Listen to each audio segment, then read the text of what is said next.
مجھے ایک بہت جمع غفیر میں اپنے مریدوں کے علاقے میں ایک آستانے پر جنازہ پڑھانے کا اتفاق ہوا.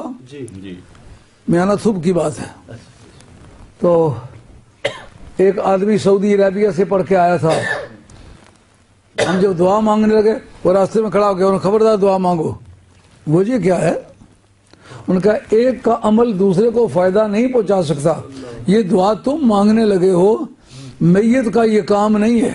اگر میت نے خود دعا مانگی ہوتی تو اس کو فائدہ پہنچتا. میں نے کہا ہوش کی حالت میں بات کر رہے ہو؟ یہ تمہیں پتہ نہیں؟ هو الذی بعث فی الامیین رسولا. عربوں کو رب نے جاہل کہا. اللہ نے جاہلوں میں اپنے نبی کو بھیجا. یہ تمہیں کس نے بتایا کہ جو عربی جاننے لگے وہ عالم ہو جاتا ہے؟ عربوں، پوری دنیا میں عربوں کی جہالت مشہور ہے. اسی لیے یہ ضروری ہے کہ اگر قرآن کو سمجھے وایا محمد مصطفیٰ علیہ السلام سمجھے پھر اس نے قرآن کو سمجھا ہے. اگر ان کو بیچ میں سے نکال کے سمجھے تو پھر گمراہ ہوتا ہے. میں نے کہا مجھے یہ بتاؤ، یہ جو جنازہ تم نے پڑھا ہے یہ تم نے پڑھا یا میت نے پڑھا ہے؟ کہتے ہم نے پڑھا ہے. میں نے کہا یہ اس عمل میں تمہارا میت تو شریک نہیں ہوا نا؟ میں نے کہا نہیں. میں نے کہا بتاؤ مجھے فائدہ دے سمجھ کے پڑھا یا نقصان دے سمجھ کے پڑھا ہے؟ اس نے کہا فائدہ دے سمجھ کے پڑھا ہے. میں نے کہا منہ سے کیا کرتے ہو اور عمل سے کیا کرتے ہو؟ عمل سے باور کراتے ہو کہ ایک کا کام دوسرے کو فائدہ نہیں دیتا. ان کا پھر اس آیت کے کیا معنی ہو گئے؟ میں نے کہا اسی وجہ سے جناب حیدر کرار نے ایک وائز کے منہ پر تھپڑ مارا تھا.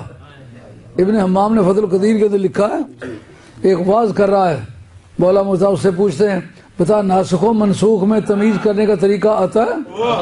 ان کا وہ تو مجھے نہیں آتا. علی کا تھپڑ لگے سہے کون؟ وہ جا لگا اور پھڑکنے لگا. آپ نے فرمایا ظالم خود بھی گمراہ لوگوں کو بھی گمراہ کرتا ہے. میں نے کہا یہ آیت منسوخ ہے جس کو تم پیش کر رہے ہو.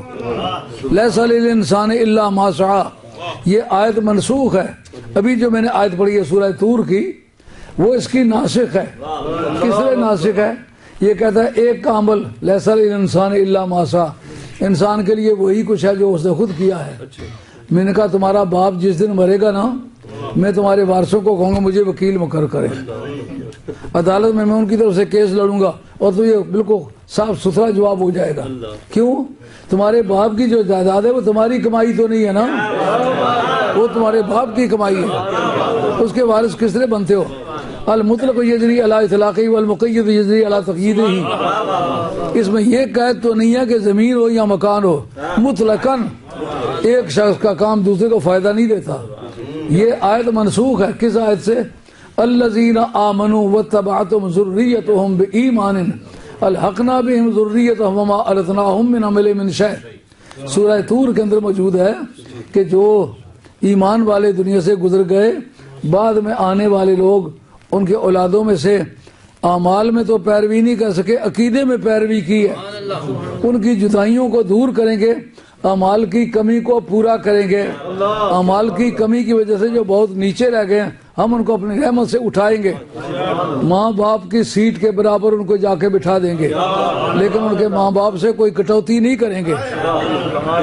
یہ بات سمجھ میں آئی؟ وہ بولے تو کہنے لگے یہ جو آپ نے حوالہ دیا ہے ناسخ و منسوخ کا یہ غلط ہے. میں نے کہا کیسے؟ ان کا سورہ طور پہلے آئی ہوئی ہے، سورہ والنجم بعد میں آئی ہوئی ہے. ناسخ وہ ہو سکتی ہے جو پیچھے ہو، جو پہلے ہو وہ منسوخ ہو سکتی ہے. میں نے کہا تمہاری جہالت پھر تمہارے ساتھ ہی ساتھ ہے. کرونالوجیکل جو ارینجمنٹ ہے یہ وہ نہیں ہے. یعنی تاریخ وار پہلے کون سی صورت نازل ہوئی اس ترتیب سے جمع نہیں کیا گیا، سبجیکٹ وائز جمع کیا گیا. سورہ طور جو ہے وہ نزول میں بعد میں ہے، سورہ والنجم جو ہے وہ پہلے ہے.